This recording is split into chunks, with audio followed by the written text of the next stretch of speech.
नमस्कार दोस्तों, लक्ष्मी सूत्रम शो में आप सभी लोगों का बहुत बहुत स्वागत है। जब भी हम किसी भी ज्योतिषी के पास जाते हैं तो हम हमारी कुंडली दिखाने के बाद हमारा पहला सवाल ये होता है कि आप हमें जो भी परेशानी है उसका कुछ उपचार बताइए।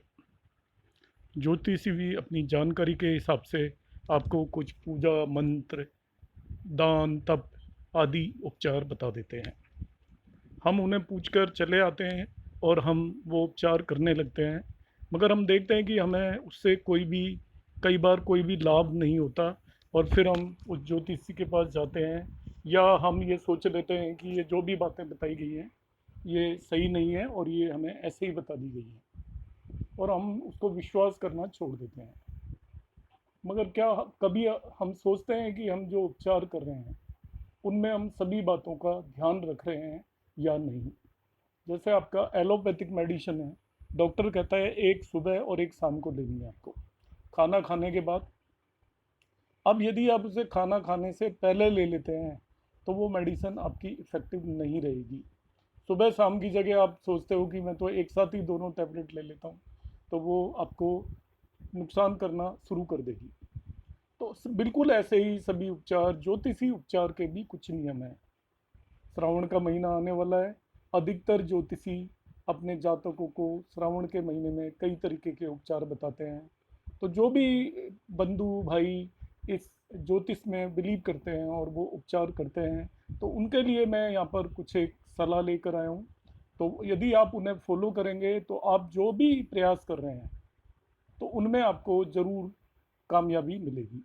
तो मैं शुरू करता हूँ और मैं यहाँ पर कुछ एक बातें बताता हूँ जो कि सामान्य तौर पर सभी के लिए एप्लीकेबल हैं। आप रोज़ाना पूजा करते हो, कोई ज्योतिष में बिलीव नहीं करते, तभी भी आपके लिए ये एप्लीकेबल हैं। सबसे इम्पोर्टेंट बात पूजा और पाठ की ये होती है कि वो फिजिकल एक्ट नहीं है। हम सोचते हैं हम शारीरिक रूप से कोई कार्य कर रहे हैं। पूजा कभी भी शारीरिक रूप से नहीं होती, पूजा मानसिक रूप से होती है। जब भी आप जल्दबाजी में हैं और आप सोच रहे हैं कि हमें जल्दी से खाना पूरी करके पूजा पूरी करके जानी है वरना आज भगवान नाराज हो जाएंगे, यदि आपकी ऐसी स्थिति कभी भी है तो आप बिल्कुल पूजा मत कीजिए। उसका कोई भी असर नहीं होने वाला है। आप पूजा करें तो आप मानसिक रूप से वहाँ पे प्रेजेंट रहें और मेंटली प्रेजेंट रहें। उस टाइम पर आपके दिमाग के अंदर और कोई भी बात नहीं चलनी चाहिए। यदि आपके दिमाग के अंदर किसी भी और तरह की बात चल रही है तो आपका वो कोई भी उपाय कामयाब होने वाला नहीं है, वो पूजा कामयाब होने वाली नहीं है। आपको खुद भी पता है कि आप खाना पूरी कर रहे हैं, तो जब हम खाना पूरी करते हैं तो उसका फल हमें नहीं मिल सकता।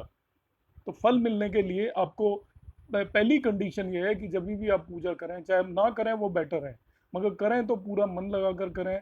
शारीरिक तौर पर की गई पूजा का कोई भी फल नहीं मिलता, मानसिक तौर पर की गई पूजा का ही फल मिलता है।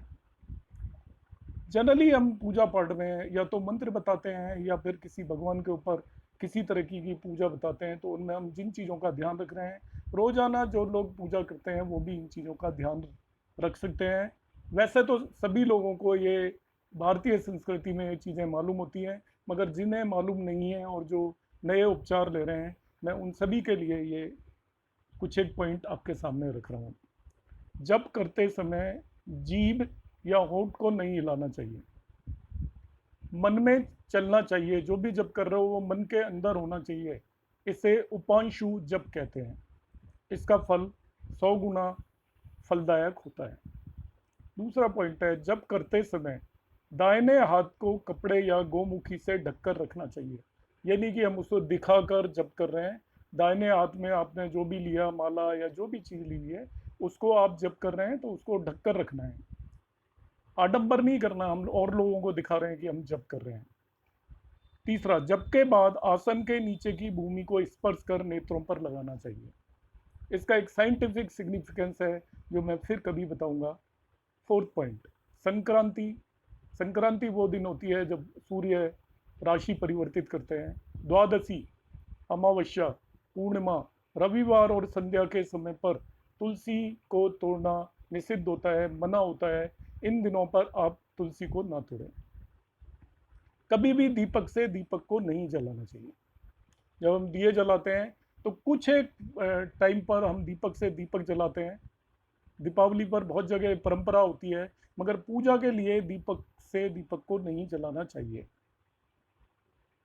छठा पॉइंट है, यज्ञ श्राद्ध आदि में कभी भी यदि आपसे तिल लाने के लिए कहें तो काले तिल का प्रयोग नहीं करना चाहिए। काले तिल का ही प्रयोग करना चाहिए, सफ़ेद तिल का प्रयोग नहीं करना चाहिए पूजा में। सातवां पॉइंट है, शनिवार को पीपल पर जल चढ़ाना चाहिए। जिन लोगों के पर शनि का कोई भी कष्ट है, शनि की वजह से परेशान हैं, उन्होंने खुद देखा या उनको किसी मान ज्योतिषी ने बताया कि भाई शनि से आपको प्रॉब्लम हो रही है, तो वो शनिवार को पीपल पर जल चढ़ाएं। पीपल की 7 परिक्रमा करनी चाहिए। परिक्रमा करना श्रेष्ठ होता है। इससे 2 फायदे हैं। एक तो आपका मानसिक तो फायदा है ही, ज्योतिषीय उपाय तो है ही, और साथ में आपका शारीरिक उपाय भी है कि आप 7 परिक्रमा लगा कर आएंगे, चलकर जाएंगे, जिससे आपका शारीरिक बल में वृद्धि होगी। 8वां पॉइंट मैं यहाँ पर नहीं बता रहा हूँ, आपको करने की आवश्यकता नहीं है। 9वां पॉइंट, भोजन या प्रसाद को लांघना नहीं चाहिए। हम यूजुअली ऐसा करते हैं, घरों में परंपरा होती है कि खाना रखा होता है उसे हम लांघ कर नहीं जाते, मगर जो लोग जाते हैं वो ऐसा ना करें। देव प्रतिमा जब भी आपको दिखाई दे, आप जरूर उसको नमस्कार करें, प्रणाम करें। किसी की भी देव प्रतिमा हो, हम गुरुद्वारे के आगे से जा रहे हैं तो उसे प्रणाम करें। हम इवन ईसाइयों के गिरजाघर के आगे से जा रहे हैं तो उसे प्रणाम करें। आत्माओं को किसी को भी प्रणाम करेंगे, बड़े बुजुर्गों को भी प्रणाम करेंगे तो हमें आशीर्वाद ही मिलने वाला है। किसी को भी कोई वस्तु या दान दक्षिणा दाएं हाथ से देना चाहिए। कभी भी बाएं हाथ से आप दान दक्षिणा नहीं दें, वो ऐसा लगेगा जैसे आप उसके ऊपर एहसान कर रहे हैं, क्योंकि दान दक्षिणा आप करते नहीं हैं, प्रभु ईश्वर आपसे करवाता है, आपको इस लायक बनाता है कि आप उस दक्षिणा को दें। जैसे ही हम बाएं हाथ से दक्षिणा देंगे तो वो हमारा घमंड को प्रदर्शित करेगा और भगवान इससे प्रसन्न नहीं होंगे बल्कि नाराज होंगे, और वो दक्षिणा आपको नेगेटिव इफेक्ट देगी बजाय पॉजिटिव इफेक्ट के। नेक्स्ट पॉइंट है, एकादशी, अमावस्या, कृष्ण चतुर्दशी, पूर्णिमा व्रत तथा श्राद्ध के दिन दाढ़ी नहीं बनानी चाहिए। अब आज के समय में तो ये एप्लीकेबल ज़्यादा होता नहीं है, फिर भी जो लोग यदि इन्हें मानते हैं और ऐसा संभव है तो वो इन दिनों में अपनी सेव ना करें।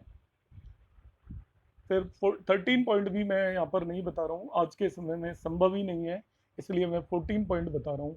शंकर भगवान पर अभी हम देखेंगे बील पत्र बोलते हैं, जिसका नाम होता है बिल्व पत्र। शंकर जी को बील पत्र, विष्णु जी को तुलसी, गणेश जी को दूर्वा और लक्ष्मी जी को कमल प्रिय होते हैं। तो इन देवताओं की जब भी आप पूजा करते हैं, लक्ष्मी जी की पूजा करते हैं तो कमल अर्पित करें, विष्णु जी की पूजा करते हैं तो उस पर तुलसी अर्पित करें। 15वां नंबर पॉइंट है, शंकर जी को शिवरात्रि के सिवाय कुमकुम नहीं चढ़ती। तो बाकी दिन भी बहुत लोग लेकर चले जाते हैं जिन्हें मालूम नहीं होता है या किसी से जानकारी नहीं लेते, तो कुमकुम शंकर जी को केवल शिवरात्रि को चढ़ती है। शिव जी को कुंद, विष्णु जी को धतूरा, देवी जी को आक तथा मदार और सूर्य भगवान को तगर के फूल नहीं चढ़ाए जाते। ये अपोजिट नेचर है, जैसे हमें मालूम है कि शिव जी को धतूरा चढ़ता है तो विष्णु जी को धतूरा नहीं चढ़ाएंगे। शिव जी भगवान का नेचर इस तरीके का है। शास्त्रों में शिव जी भगवान को सारे पृथ्वी के विष का नाश करने के लिए बनाया हुआ है, तो धतूरा एक तरीके का विष है, तो प्रभु श्री विष्णु को हम धतूरा नहीं चढ़ा सकते। अक्षत देवताओं को 3 बार तथा पितरों को 1 बार धोकर चढ़ावें। नया भील पत्र यदि आपके पास उपलब्ध नहीं है तो पुराने भील पत्र को ही धोकर उसको फिर से चढ़ाया जा सकता है। जैसे नारियल भी हम देखते हैं कि सूखे नारियल हम भगवान के ऊपर चढ़ा के आते हैं और उसी नारियल को फिर बाजार में बेच दिया जाता है, हम फिर खरीदते हैं और फिर चढ़ा देते हैं। विष्णु भगवान को चावल, गणेश जी को तुलसी, दुर्गा जी और सूर्य नारायण को भील पत्र नहीं चढ़ावें। 20 नंबर पॉइंट है, पत्र पुष्प फल का मुख नीचे करके नहीं चढ़ावें। पुष्प और फल जैसे जिस तरीके उगते हैं पेड़ पर, उसी तरीके से आप चढ़ावें, उनको उल्टा करके नहीं चढ़ाना चाहिए। जैसे वो उत्पन्न होते हैं वैसे ही चढ़ाएं। जैसे आम हमें पता है कि उसका जो ऊपर पॉइंटेड होता है वो ऊपर की तरफ होता है, तो आम को उसी तरीके से चढ़ाएंगे। केले का भी बिल्कुल ऐसे ही होता है, ये नहीं कि केले का जो टॉप है उसको हम नीचे करके चढ़ाएं। और व्हील पत्र को हमेशा उल्टा करके चढ़ाया जाता है, डंडी तोड़कर। पान की डंडी का अग्रभाग तोड़कर चढ़ाएं। पान की जो डंडी होती है उसके आगे का हिस्सा तोड़कर हम चढ़ाते हैं। 5 रात्रि तक कमल का फूल बासी नहीं होता। यदि आप कमल का फूल लेकर आए तो 5 दिन तक आप कह सकते हो कि वो बासी नहीं होगा, तो उसका हम उपयोग कर सकते हैं। तुलसी 10 दिन तक बासी नहीं होती। आपने तुलसी आज तोड़ी है तो 10 दिन तक उसे ताज़ा माना जाता है और हम उसे चढ़ा सकते हैं। तुलसी को वैसे सूखी का भी उपयोग किया जाता है। जो शादीशुदा लोग हैं वो सभी धार्मिक कार्यों में पत्नी को दाएं भाग में बिठाकर धार्मिक क्रियाएं संपन्न करनी चाहिए। और यदि वो महिलाएं हैं तो पति को बाइने भाग में बिठाकर, मतलब वो खुद दाहिने भाग में बैठ जाएं और फिर वो उस क्रिया को संपन्न करें। पूजन करने वाला ललाट पर तिलक लगाकर ही पूजा करे। तो तिलक लगाने के साइंटिफिक रीजन भी है, वो मैं बाद में किसी दिन बताऊंगा, मगर आप तिलक लगाकर ही पूजा करें तो वो बेहतर रहेगा। पूर्वाभिमुख बैठकर अपनी बाई और घंटा, पूर्वाभिमुख का मतलब होता है पूर्व दिशा की तरफ मुंह करके बैठेंगे।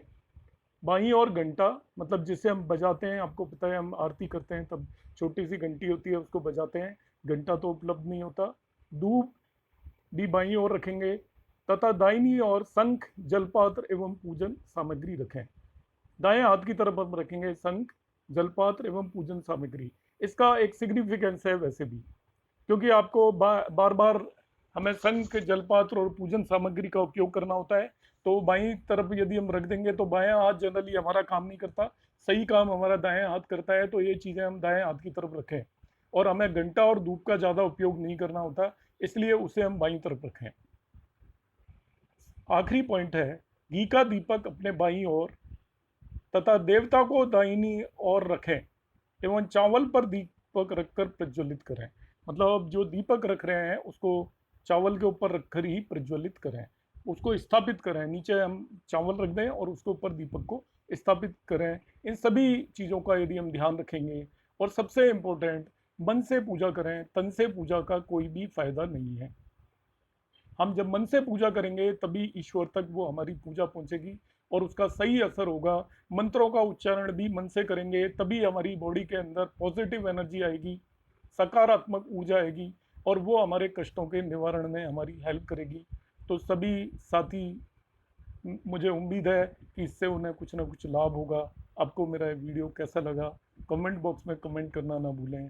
आप सभी लोगों का बहुत बहुत धन्यवाद।